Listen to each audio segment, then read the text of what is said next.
Baik Pak Fadli, adakah harapan yang ingin disampaikan terkait dengan pengalaman debat perdana kemarin, ada insiden seperti ini sudah dialihkan ke kota Jakarta, tapi ada juga insiden mungkin salah satu niat KPU mengalihkan ke Jakarta mungkin menghindari sesuatu yang seperti ini, tapi justru malah dapat juga gitu di sana. Seperti apa harapannya Pak Fadli? Ya, pertama adalah kalau memang karena memang kemarin dalam BIMTEK untuk pelaksanaan debat di KPU memang sudah diputuskan bahwa debat 1, debat 2 di Jakarta, nanti debat terakhir di Makassar.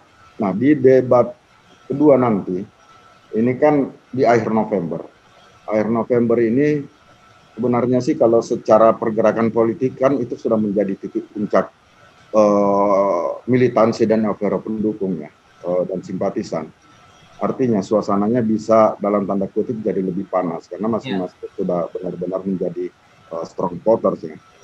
Nah, KPU mesti menyadari itu sehingga kalaupun misalnya tetap dilaksanakan di Jakarta, konsep pengamanannya mesti dipertegas, ya kan? Dan kemudian jika perlu mengeluarkan satu himbauan atau regulasi yang kuat untuk tidak melakukan mobilisasi massa ke tempat tersebut. Ya, saya sih kemarin sudah mencoba mengurai beberapa regulasi terkait itu PKPU.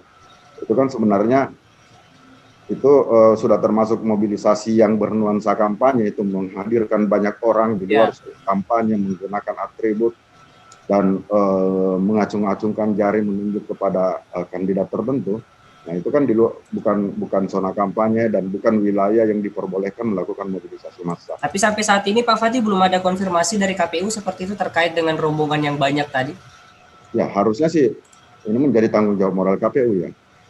Mesti menyikapi hal tersebut. Kenapa? Ya, itu saya katakan jangan sampai publik kemudian menganggap bahwa KPU berlepas tangan tentang ini. Harusnya kalaupun misalnya dianggap tidak ada regulasi yang bisa regulasi yang dengan terang benderang bisa menyikapi itu, ya minimal mengeluarkan himbauan yang bisa untuk semua untuk semua kandidat bisa menahan diri tentang hal tersebut.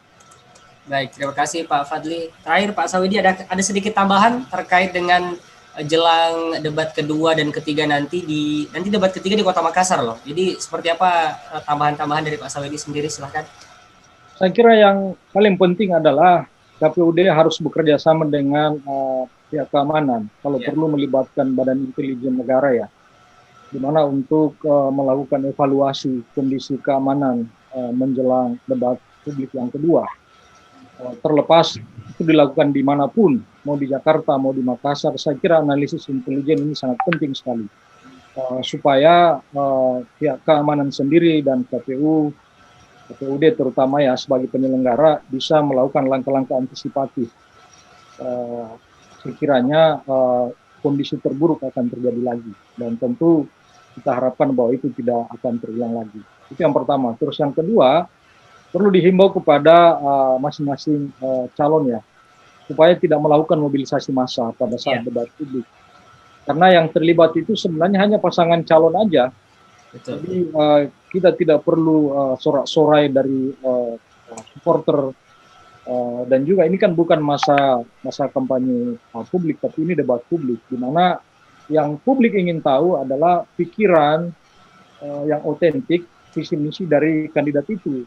Jadi hendaknya harus adu gagasan aja, bukan adu fisik. Yang saya kira memang harapan kita bersama bahwa dalam debat publik itu ya program-program terbaik yang sudah dirumuskan oleh masing-masing kandidat akan menjadi menu utama pembicaraan pada saat debat berlangsung. Sekali lagi harapan saya semoga debat publik yang kedua berlangsung lancar, di mana KPUD harus mempersiapkan diri, analisis keamanannya harus dilengkapi, kemudian kerjasama dengan pihak keamanan, khususnya kepolisian, itu adalah sebuah keharusan ya, supaya insiden yang terjadi itu tidak terulang kembali. Baik, terima kasih Pak Sawidi atas waktunya hari ini sudah ngobrol bareng terkait dengan insiden yang menimpa Bang Mus, dan terima kasih Pak Fadli atas informasinya. semoga ke depan kepolisian bisa mengungkap siapa dalangnya, karena memang dari segi motif penikaman ini seperti sudah terencanakan, seperti dijelaskan Pak Fadli tadi, melalui grup WA sudah ada semacam indikasi bullying, mengancam.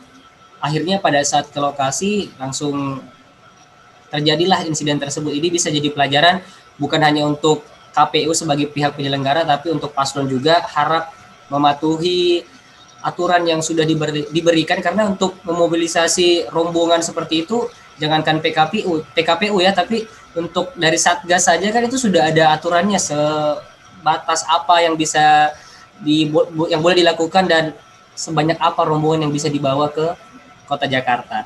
Baik, terima kasih. Saya Ade Febrian pamit undur diri. Assalamualaikum warahmatullahi wabarakatuh. Terima kasih Pak Fadli, Pak Sawedi. Oke. Oke.